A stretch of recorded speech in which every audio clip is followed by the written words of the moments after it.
Hello there, Steve Droy here from the Piano Technology School, and today I just made a short video about the toolkit that the technicians use on the road. And I, like a lot of you, mainly work on the road doing tuning and running repairs, and there's just too many tools to take out with you. There's a whole selection of other workshop tools and all sorts of things that you might like to have with you, spare parts, materials. But from past experience, there is just too much to take on the road. So we have to have a think and hone it down a little bit. Also, the weight of the toolkit gets very, very heavy. If you're lugging that around, you'll be stretching your arm and leaning over to one side. So if I can think of a way of lightening that tool case or having one tool that does two or three different things, I'm very keen to use them. Now, it's something that students are always asking, and even experienced technicians are always fascinated by what we have inside our toolkit. So this is just my personal take on it, and why not comment and tell me if I've left something out, or if I'm talking rubbish, and why not make your own video? I'll be very fascinated to see what other technicians have got inside their toolkit. So in no particular order, for what it's worth, this is what I am lugging around on the road with me at the moment. So to start with, yes, the tool case itself, I'm going for the just the traditional, that's a pallet hard technician's case. But there's other really good ones. You can get the tool rolls, you can get backpack types, and it really depends if you're on public transport or on a push bike or in a car as to what you're going to carry around. I'm very much a car-based technician, so I have my toolkit here, and always a big fan of the spare toolkit. So that's got spares, should I leave my tools somewhere and need some in an emergency. Always got that in the back of the car. Plus there's stuff that I don't really want to take into every job. Things like changing a hammer shank or recentering, that type of stuff. I'm not doing that every day, so I will leave that in the car. And I always go through with the customers what the job entails, and if they haven't said to me that there's any types of repairs, and they either drop it on me when I arrive to do the tuning, or they just don't know that there's something broken, I find that if I then try and rush in and do that fixing in my tuning appointment, that I make myself late and I muck up the whole day's work. So if I'm there for a tuning and they haven't said anything about repairs, I'll do the tuning, and I'm very keen to go back another day, make another appointment, and bring whatever extra tools and materials I might need to do it on a separate occasion. So here we go, no particular order, of course. Most important thing for the tuner, the tuning lever, the tuning crank.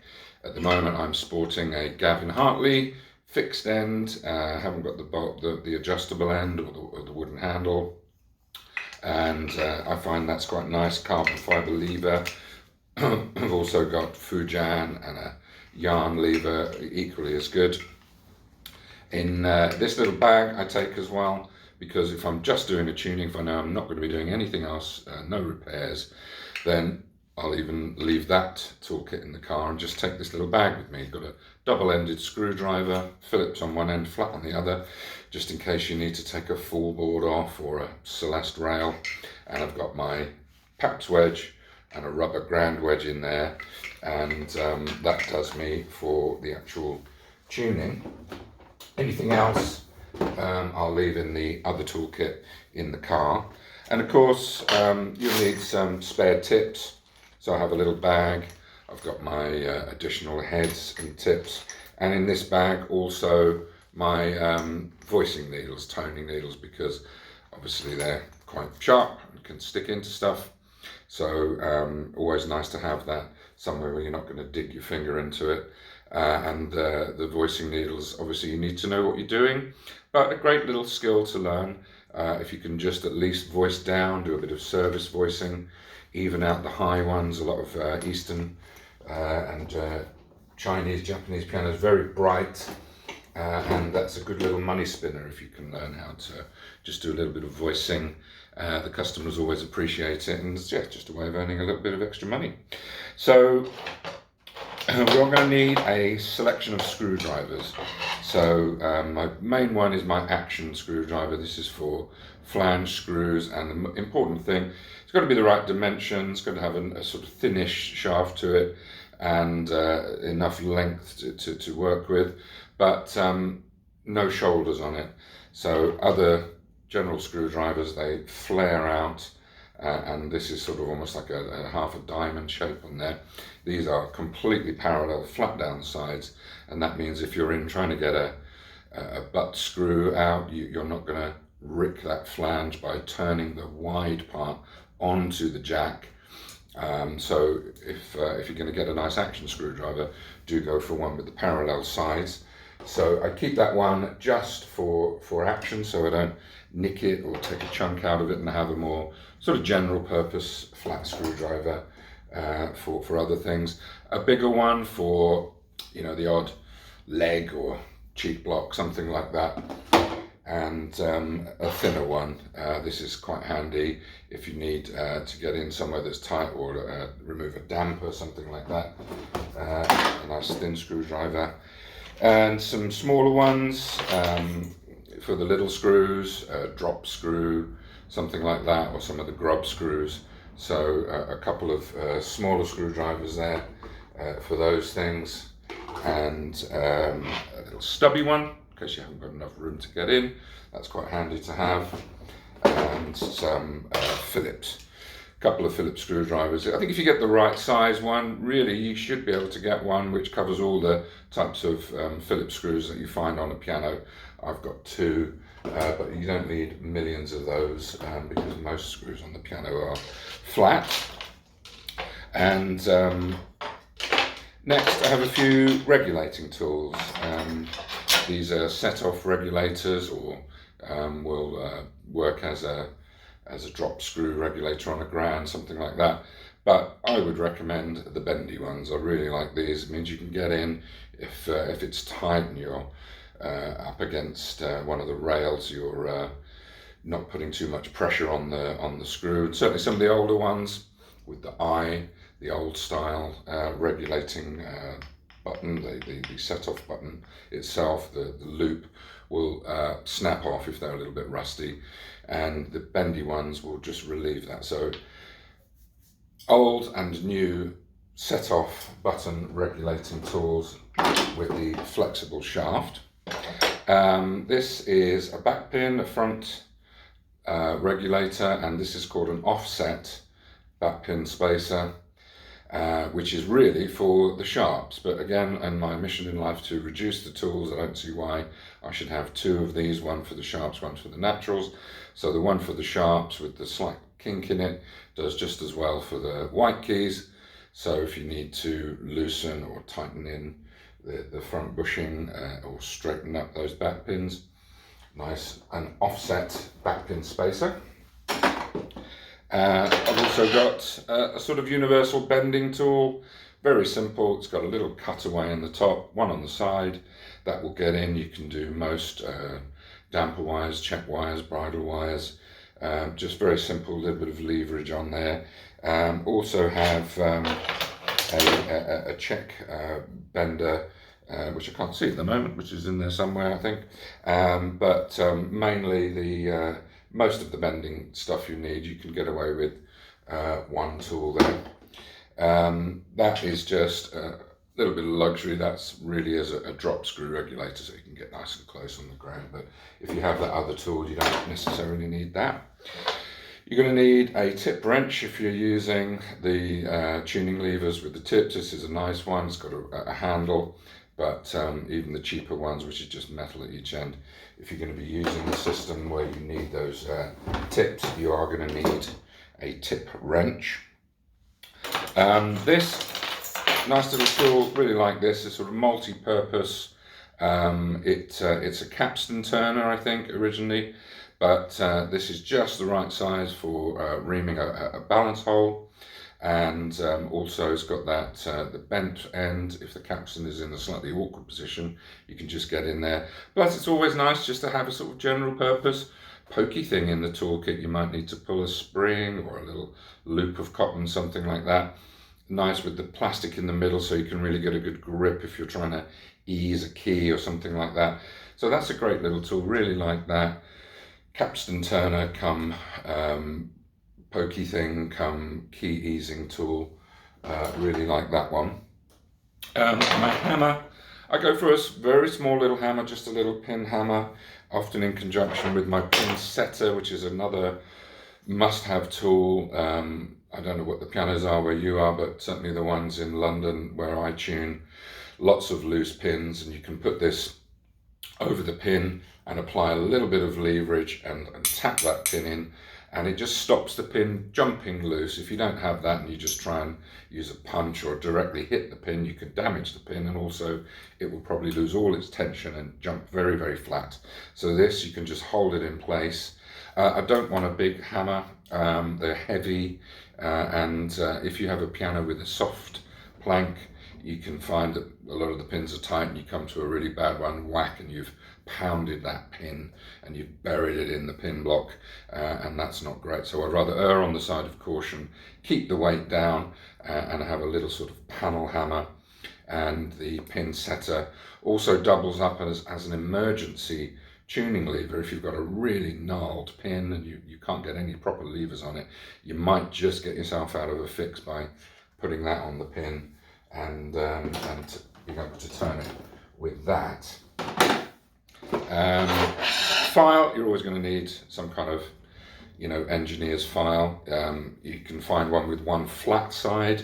That can be quite handy. It means if you're going in doing some profiling on a key top, you're not filing the side of the key at the same time as the bit that you're actually filing. So if you can find one with a smooth side, that can be quite handy. But yeah, you're always going to need a file, and especially if you're doing recentering. Now, recentering is something that I usually do in the car. If you're going to do that, you're going to need a few tools. You're going to need your decentering machine. I quite like this, call it the knuckle duster one.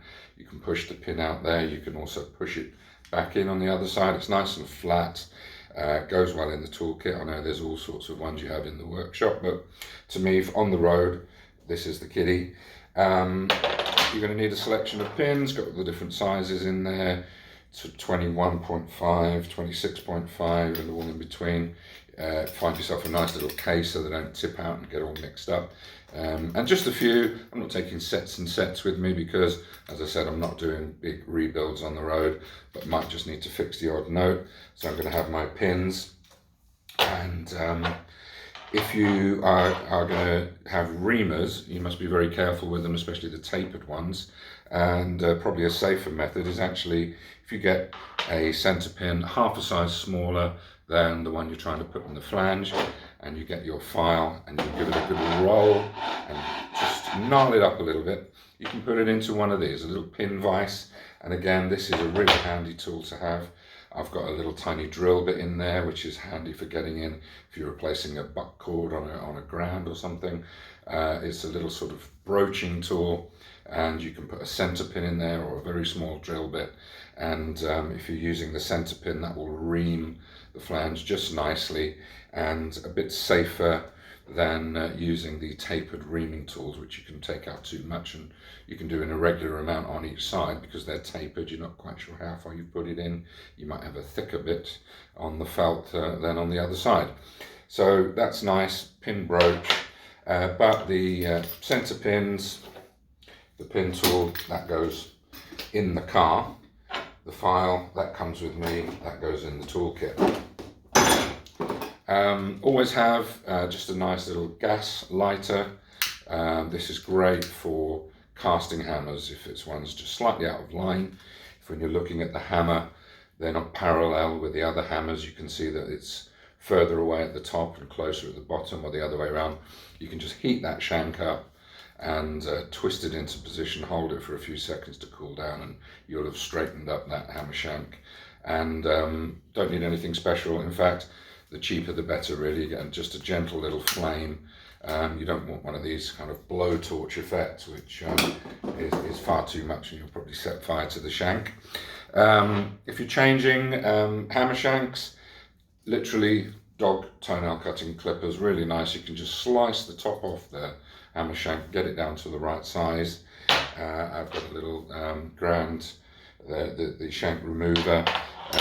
In my on the road stuff, I've got a hacksaw, but sorry, in the car I've got a hacksaw, but just for on the road, I will literally just use a hacksaw blade. Takes up less room, and just for cutting through a hammer shank, it takes up less room. But again, that stuff for the changing a hammer shank in the car, don't use that every day, so I'm not lugging that around with me. These nice little key top clamps for putting on new ivories, if you have lucky enough to have a few spare ivory key tops.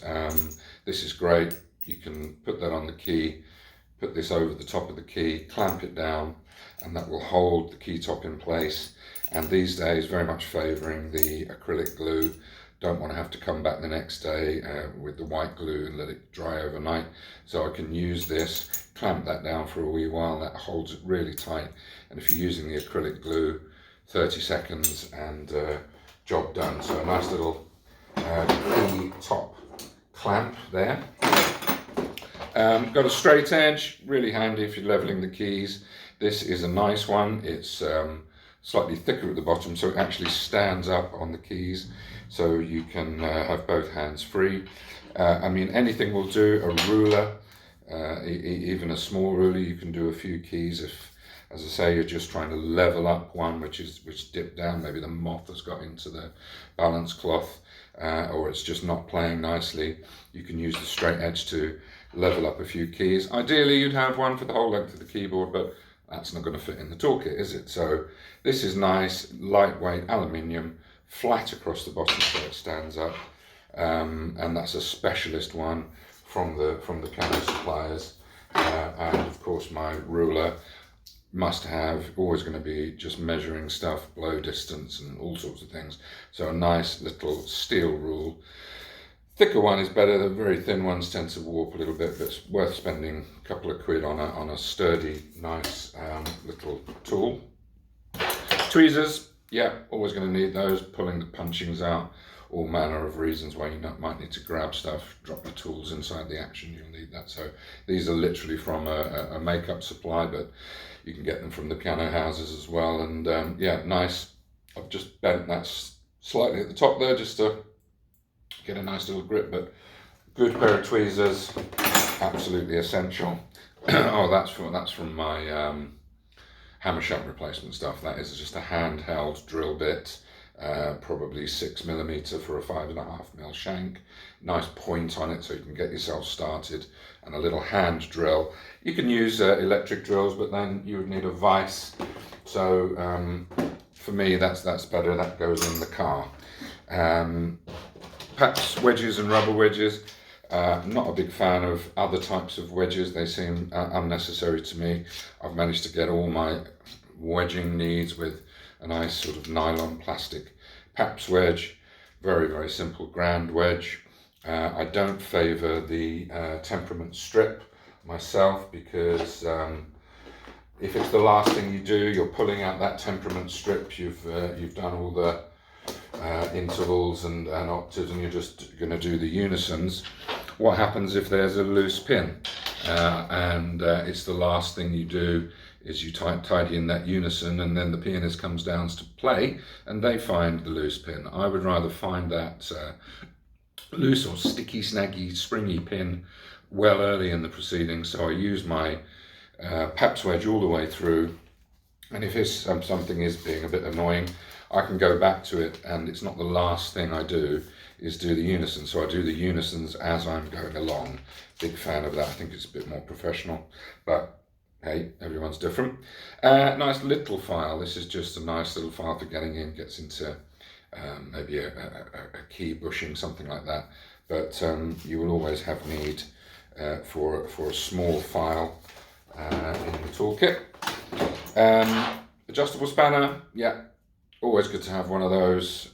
Don't really need many spanners. You know, we're not car mechanics, don't need a whole range of them.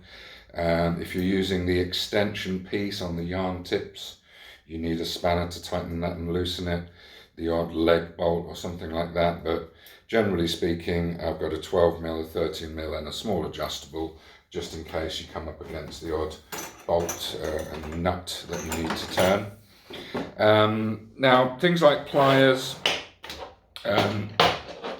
again, you could have so many different types of pliers: long nose, short nose, pointy ones for dampers. You'd be weighed down with pliers. So I try and keep myself to two, bit of a compromise. I've got round nose pliers, which kind of act as a nice general plier. Sometimes you need to hold something in place while you turn with the other pliers. But also, if you need to make an eye, you can use the side of the plier as a sort of makeshift hitch pin. You can make yourself a nice eye, and also use them as general pliers, so round nose pliers. And this decent set of pliers, semi sort of long nosed ones, but also flat across the top. If you're changing a string, you need to get right close in. It's not too pointy, and also it doubles up as cutters. I've found a pair that I can get through any piano wire and cut that. So this is sort of 3 tools in one for me, so I don't need to have the wire cutters in there.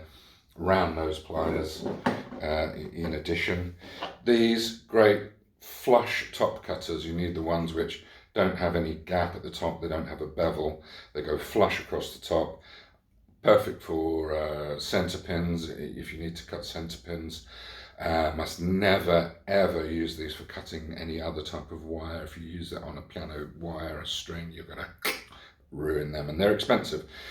And you know, a lot of the tools you can get, most of the tools really, you can get a cheaper Chinese one, or a more expensive German or European or American one. And I think the flush top cutters is worth investing a little bit more. They're also sprung, so they sort of come apart again and again. If they're not sprung, that can be a bit annoying. You're pushing it in and pulling it out the whole time. So invest in a nice pair of flush top cutters would be my advice, and also really handy for trimming bits of felt, bits of cloth, bits of leather, or some cord. You can just cut that up and trim it off. Really nice tool. Definitely use that a lot. That goes in the toolkit. And key easing pliers, yes, you're going to be using those all the time. Sticky keys, you can get in with these into the front of the key, into that front bushing. Now these are grand key easing pliers, so obviously on a grand you can't take the key out because the action stacking is holding it in, but you can lift the key up and you can get the grand key easing pliers in enough to just ease that front bushing. Now, a bit like the offset backpin spacer, I don't see why you need to have two. That does the uprights just as well, in my opinion. These are the expensive ones. They are parallel, so there's no crushing of the materials. And again, these are a nice expensive pair, and one of the tools I would say worth forking out a little bit extra to get a nice set of those. But you probably get away with just the grand key easing pliers, and that will do uprights just as well. Use that all the time, so that one stays in the toolkit. Another Pax wedge there for some reason. That's my other little check bender. Bit of luxury, I don't really need it, but it's again nicer to be closer sometimes. If you're using those other tools, you're that bit further away, so a little bit of indulgence there. My check wire bender. Got a couple of blow gauges. That's I made that one myself. That's a blow distance and also the checking distance there. That's a homemade one, and Steinway one, slightly longer blow distance, but always handy to have a couple of those in the toolkit. This for repetition springs on grands, on the long spring variety, on the sorry, not on the long spring, on the butterfly spring. You need to just pop that spring out and either push it down and stroke it to weaken it, or just pull it up. So quite handy to have that ground repetition spring regulating tool. This one, yeah, nice, don't need it all the time, but when you need it, you need it. It's for the spiral spring. Sometimes the spiral spring comes out and it leaves a residue of glue in the hole. You're trying to put the new spring back in and it's full of glue. That will just go into that hole and gives it a good clean out. Not expensive, not heavy. Don't use it all the time, but when you need it, you need it. So that's a spiral spring hole cleaning tool, I guess you would call that. Earplugs, yeah, always using these earplugs now. If there's background noise, it would just sort of help to keep it down, and actually quite nice really to use as much as you can. Keeps the tinnitus down and sort of health and safety. Not a bad idea. General purpose scissors, self-explanatory really, nothing special, just the scissors. This is a grand flange spacer for just lining up the hammers on a grand piano. You can do it in situ, so it's really nice. You can peer in, you can play, and you can just move the hammers, and you'll be surprised how much that improves the tone if you just get that hammer hitting all three strings just nicely. Has different sizes on each end, but grand flange spacing tool, that's another handy one. Nearly there now. Key dip block, just handy if you're trying to, again, not do a whole set, but you just want to see how far that key is dipping down, the depth of touch. So that's a nice little depth of touch gauge there, key dip block. Little multi-purpose penknife, really handy. You might need to scrape a key top off or something. You just need a little blade. The saw on these can be quite nice as well if you don't want to carry a big saw. That's enough just to get yourself out of a little bit of woodworking. So I would definitely recommend some kind of sort of Swiss Army penknife or general penknife in the case. We've got sanding block, handy sort of sanding stick just for hammers or just for getting in there. If it wears out, you can just staple a new piece of sandpaper over the stick. You can make that yourself, of course. I've got a tuning pin gauge. Not that I'm carrying around lots of tuning pins, but if you're looking at a restoration job or a piano to buy and it's been repinned, you must check that it hasn't already got the largest size of tuning pins in it. Because if it's got the largest size of tuning pins in it and you have to repin it, if they're a bit loose, you've got nowhere to go. There's no other commercially available pins. So quite handy to just check before you buy one to restore or promise a customer that you're going to repin their piano. If it's already got the largest pins in it and they're loose, you've got a bit of a problem there. So carry that around with me, tuning pin gauge. Various bits of sandpaper for refacing, just to take the grooves off the front of the hammer. Let's have a few bits of that in the case.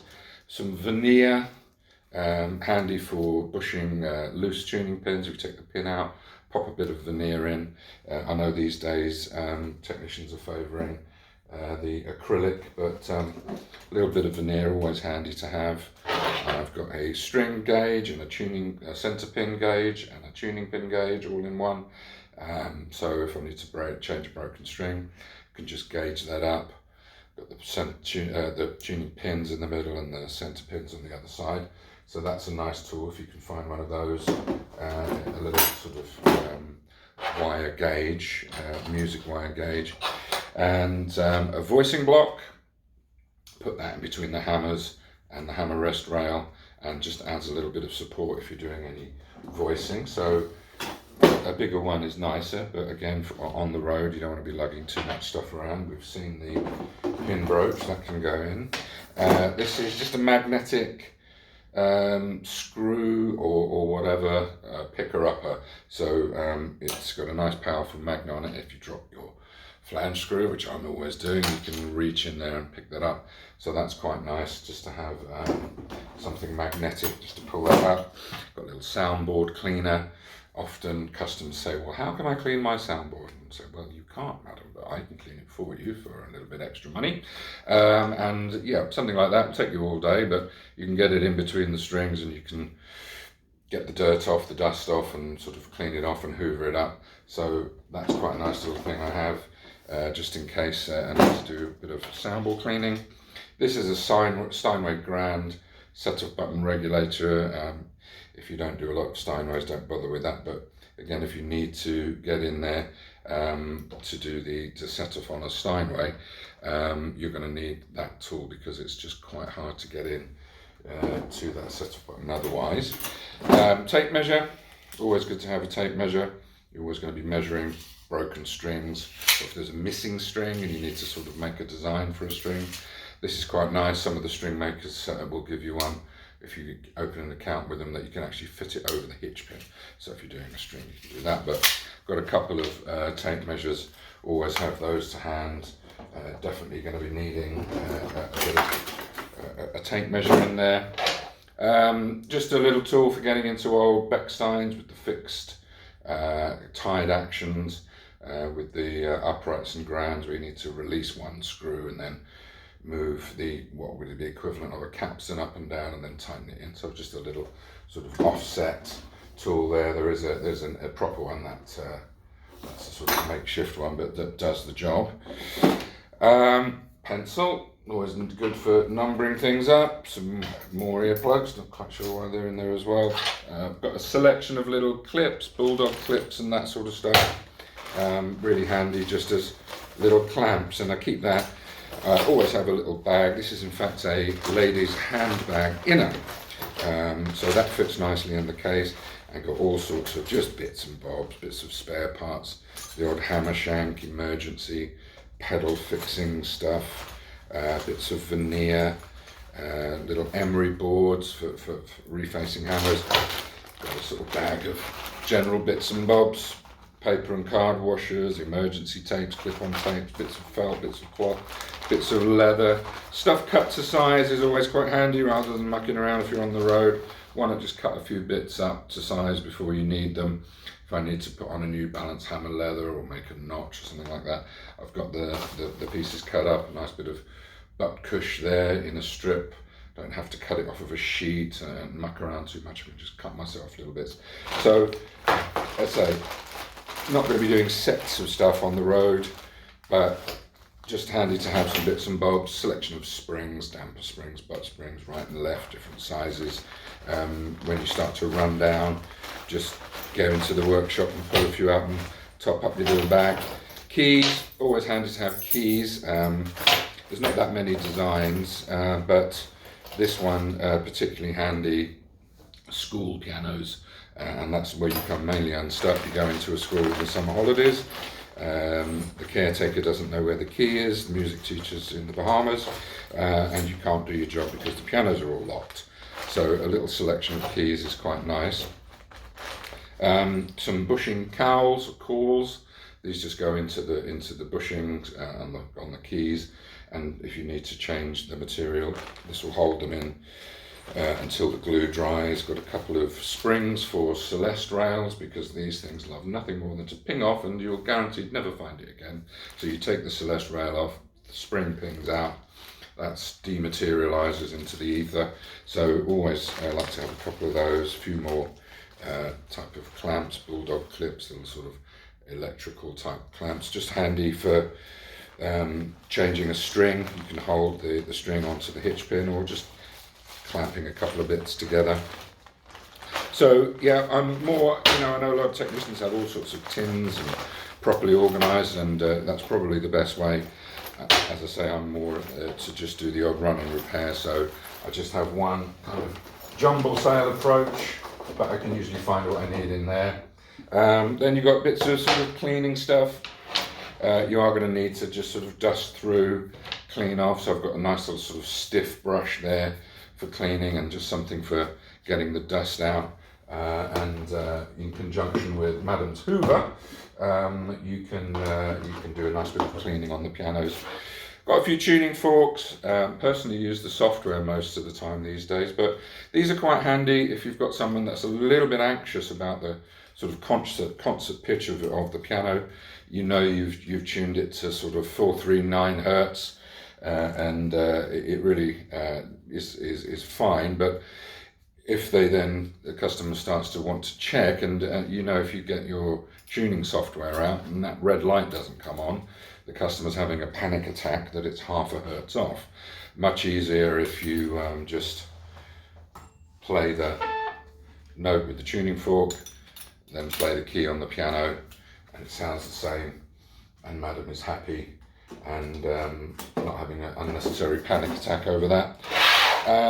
Little tub of nails, screws, clips, spare bits for action standards and all sorts, little sort of music desk clips, emergency pin sleeves, all sorts of stuff in there.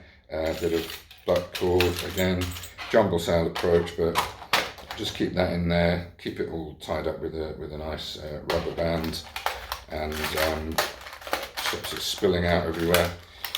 Again, you can usually find what you want in there. And then we're into sort of lotions and potions, or Canotex. I've usually got a selection of glues available. That's probably the main one, the good old white glue. And that's going to take about an hour to go off a bit and 24 hours to dry. So the strongest glue if you have time to use it, but you might need something to work a little bit quicker. So a contact glue is good. I haven't got any of that here, but something like Evo Stick, where you let the two sides go dry to the touch, put them together, that will stick instantly. Possibly now being superseded by the acrylic glues, and I've got 3 types of acrylic glue. I've got the Zap, the very ultra thin, which goes off just by looking at it.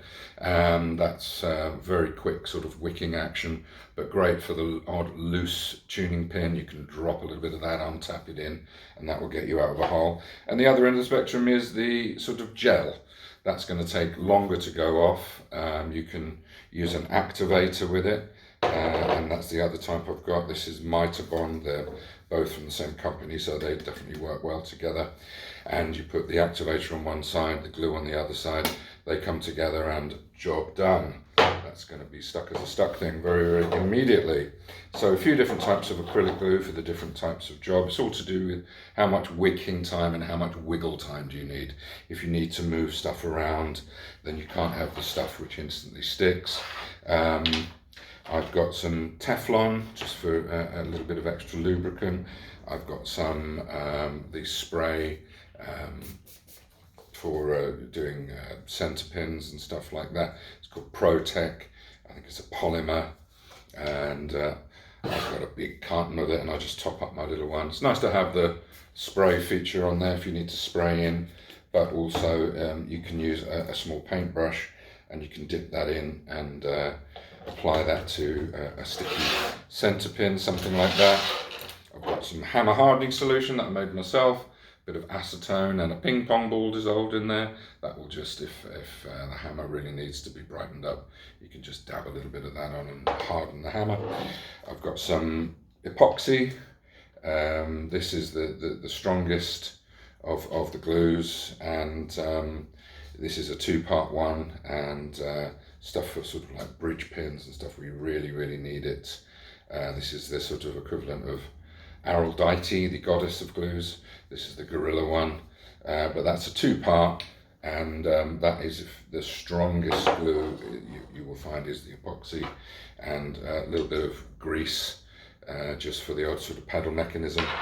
Got a bit of WD-40 and a dry PTFE powder in there for pedals and stuff like that, which I keep in the car. So then we have it, just my personal take on what to have in a toolkit, but be very interested for you guys to comment, see what you think, see if I'm talking rubbish or if there's some stuff that you would put in the toolkit, and maybe make your own video, and you show me yours and I'll show you mine. Okay, I hope that was fun, and see you next time.